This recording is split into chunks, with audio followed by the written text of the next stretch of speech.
Muy buenas noches amigos del Cementerio General de Antofagasta. Bienvenidos a los cortitos nocturnos. La noche de hoy, y como cada año, vamos a hablar acerca de la matanza de la Plaza Colón.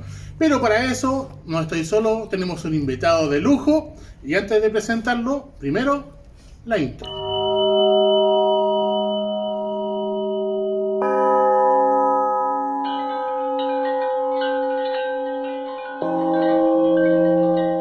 Ahora sí, amigo mío, por favor, preséntese usted mismo, qué es lo que hace y para qué venimos esta noche. Bueno, mi nombre es Mauricio, soy el presidente de los Caminantes del Desierto, de una corporación regional, podemos decir, con connotación nacional, que guarda relación con el patrimonio, con la historia, con la naturaleza, con todos esos espacios hermosos que en cierta medida nos identifican dentro de este contexto nacional, de esta bandera unitaria, de esta estrella unitaria, pero que en cierta medida queremos mostrar que somos distintos, que somos diferentes. Y gran parte de esta historia yace aquí, descansa, reposa. Bueno, y el día de hoy, ¿qué nos convoca? ¿Qué nos cita? El día de hoy estamos rememorando, conmemorando, recordando, trayendo del pasado a este presente. Y como dicen por allí, no hay mejor profeta en el futuro que el pasado, que son tus palabras, y vamos a evocar la historia a los que cayeron en 1906, un día 6 de febrero, aquí en la Plaza Colón de Antofagasta. Para nuestro, bueno, bienvenido. Está apareciendo acá las redes sociales donde pueden ubicar a los caminantes del desierto si quieren hacer consulta o ser parte de ellos. Por ahora, para las personas que no son de Antofagasta, que no son de nuestro Chile querido, que están desperdigados por el mundo y que ven estos videos, hacer una breve reseña de qué es la matanza de la Plaza Colón. Aunque su nombre lo dice, el contexto no está completo. ¿Qué pasó ese día? A grandes rasgos. Primero que todo, saludar a toda esa gente, a todos los connacionales que nos escuchan desde Arica hasta Punta Arenas y más allá todavía en la Antártida chilena, a todos los chilenos que están distribuidos en este continente y en todo este planeta hermoso. Y lo interesante, Antofagasta se comienza a poblar recién en 1866 con la llegada de nuestro primer habitante, don Juan López. Después, casi simultáneo, llegan los hermanos Caravantes, José Santos Osa y otros más que son los prohombres, los próceres de Antofagasta. Son muchos años de historia antes de lo que fue la reivindicación de este territorio, de aquellos tratados que no fueron en cierta medida respetados, y a lo cual Chile dijo, ¿saben qué? Nosotros firmamos un acuerdo y como no fueron respetados, simplemente volvemos a hacer a lo que era nuestro territorio. ¿Por qué quiero hablar sobre esto? Porque todos los que llegaron a Antofagasta son trasplantados, como dice Alberto Lesgana, todos venían de alguna parte de este país, ¿ya? Y los que llegaron a Antofagasta a arraigarse a este territorio son personas que traían algo que todavía en cierta medida es parte fundamental de nuestra idiosincrasia. Venía a hacer un futuro, a labrar un futuro, desarraigarse, imagínate, salir de su hogar, de su casa, dejar su familia, que para el sur es algo muy propio, y simplemente venirse a este norte a establecerse. Y es que Antofagasta era para Chile lo que Estados Unidos es para el resto de América. Correcto. El sueño americano en Chile se vivió en Antofagasta. Era Antofagasta. Y aparte que seamos muy francos, tú eres custodio en este minuto de un lugar donde yace la historia, y la historia contemporánea de este país se ha escrito en este norte. Claro. Y muchos de ustedes han escuchado, se emocionan cuando escuchan, por ejemplo, 1907 Santa María o San Gregorio o alguna otra localidad en el sur del país donde la gente, por el simple hecho de solicitar derechos, ¿ya? Los derechos han costado bastante, eso hay que ser franco. Pero todo esto partió por acá, por Antofagasta. Y por un detalle muy importante, algo que muchas veces nos mezclan con Tarapacá. En Tarapacá pedían que en cierta medida la ficha tuviese un valor nominal, ¿ya? Porque iba perdiendo su valor constantemente por por las debacles a nivel económico, a nivel mundial y también por injerencia de los patrones, los dueños de estas oficinas. Cuando hablamos de ficha, para los que no entienden, nos referimos al dinero de baquelita, al dinero plástico. El coin, el dinero plástico que fue creado mucho antes, porque todos relacionan que la ficha salitrera fue creada, o sea, que la ficha fue creada aquí en la industria del salitre, la ficha es muy antigua. Estamos hablando de un tiempo donde, seamos francos, Chile no era capaz de producir billetes y los billetes habían como cerca de 40 bancos en este país que emitían su propio dinero. La diferencia es que mientras la moneda tenía un valor en plata, porque eran de plata, hasta 1932, el billete, porque te imaginas pagarle a una persona 100 pesos en monedas de a peso, de plata. Ya, yo conocí, por ejemplo, las monedas de 5 pesos y eran realmente una rayuela, un tejo de rayuela enorme. Entonces pagarle el sueldo a un obrero de ese tiempo con esas monedas realmente era algo imposible. Por tanto, empezó a asomar este papel moneda que tenía una característica, era convertible en oro. Ah, ya, perfecto. Era un detalle importantísimo. Pero, ahí viene también el pero. Si existía tanta cantidad de bancos, no solamente chilenos, también tiene los bancos peruanos, los bancos bolivianos, los bancos argentinos, que son bancos particulares. Entonces el empresario o el tendero, el simple almacenero, no podía recibir dinero de todas estas partes.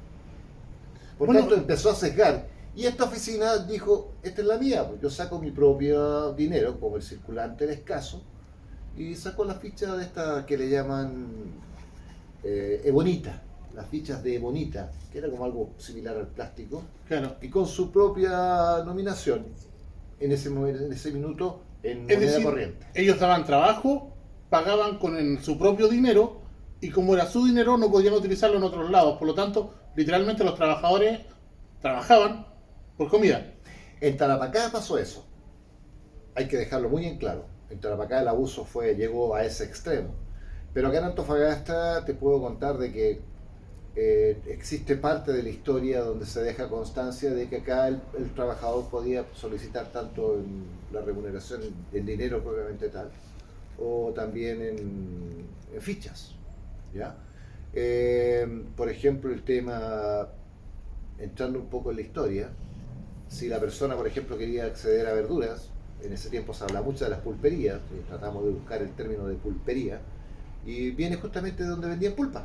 En ese tiempo la fruta se descomponía rápidamente, por tanto la hacían mermeladas o hacían pulpa, claro. Y en estos locales vendían pulpa. Claro, y es que Antofagasta tiene, bueno, para los amigos que están fuera, estamos ubicados entre mar y el desierto más árido y seco del mundo, por lo tanto acá prácticamente no se cosecha nada de lo que comemos, y mucho en aquel tiempo de lo que se servía de insumo venía traído por navíos, por lo tanto en aquel tiempo comerse una manzana era un lujo. Era un lujo, era realmente un lujo. Y ahí viene otro detalle. Entonces, ¿qué pasó? Que justamente estas oficinas salitreras, antes que cambiara la ley que impedía que se pagara con fichas, habían cosas que no se vendían en las pulperías. Por ejemplo, la fruta y verdura era imposible, no había cómo mantenerla en ese calor, por favor, imposible. O la gente estaba acostumbrada a tener que simplemente comer, si quería comer carne, charqui. Claro. Pero ahí viene justamente los chinitos, que estos que fueron liberados, muchos de ellos durante la Guerra del Pacífico. Durante la Guerra del Pacífico, los cuales se dedicaron al negocio de la carne.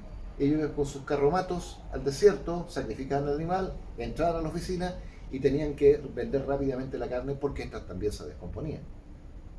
¿Me entiendes? Claro. Entonces, estas pulperías, que en cierta medida muchos tienen el concepto de que eran como verdaderos pulpos que le extraían la riqueza a la gente. El nombre va a pensar, claro, eso. Entonces acá no era tal. De hecho acá, y tampoco no es porque queramos minimizar, porque también existió la miseria, pero si nosotros nos vamos un poco a la pampa, nosotros vemos que hay oficinas salitreras que tuvieron grandes centros de atención de salud donde tuvieron agua potable antes que Antofagasta. Antofagasta, imagínate, todavía hasta el año 1980 no tenía agua potable en forma continua, ¿ya? Tenía alumbrado antes que Antofagasta, y tenía alcantarillado hasta Antofagasta. Bueno, muy cerquita de donde estamos nosotros está una de las personas que creó la primera empresa eléctrica de Antofagasta. Correcto. ¿Sabes quién es? Y aquí en Antofagasta nosotros tenemos que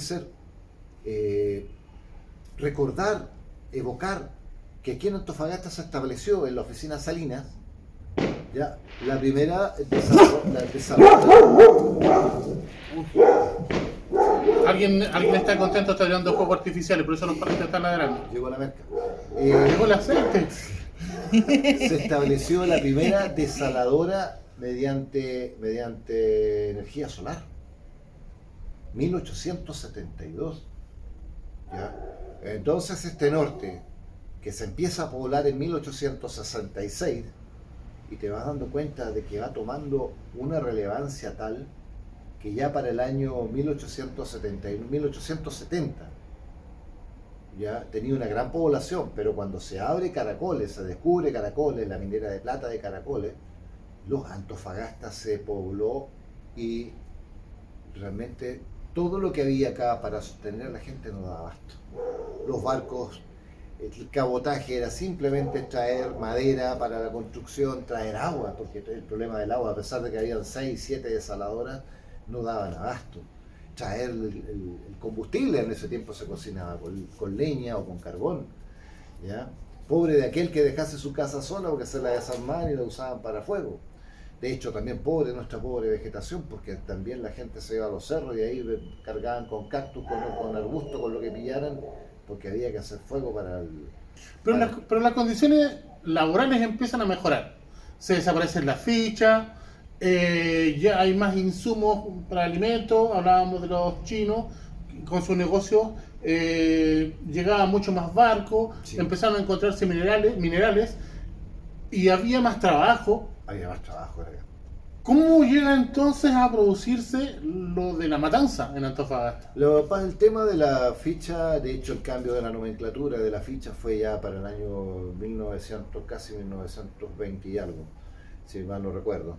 Pero aquí nunca nos hemos podido explicar que en todos estos cantones, el cantón Toco, ya que llegó, había un pueblito que llegó a albergar cerca de 5.000 personas, el Cantón Central o Bolivia, el que nosotros estamos en este minuto, que de hecho estuvo la ex oficina Carmen Alto, la primera oficina establecida, la Asteña, que después sobre esa se estableció Chacabuco, ¿ya? Después tienes el Cantón Boquete, que va como entre Sierra Gorda, el interior de la región, pasando al Cantón de Aguas Blancas, el mismo Cantón de Aguas Blancas, que estos empresarios siempre tratando de que las mancomunales no se fueran contra él, dijo que Antofagasta iba a ser el puerto que iba a recibir todo el salitre, toda la producción del Cantón Aguas Blancas, y en un minuto dan una concesión mínima para Coloso, y después Coloso se establece un gran puerto y un gran ferrocarril, y de hecho de ahí empiezan a sacar todo lo que es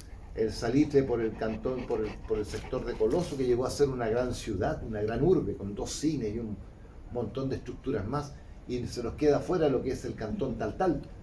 Pero el Cantón Taltal mezclado entre el salitre de baja calidad con la minería.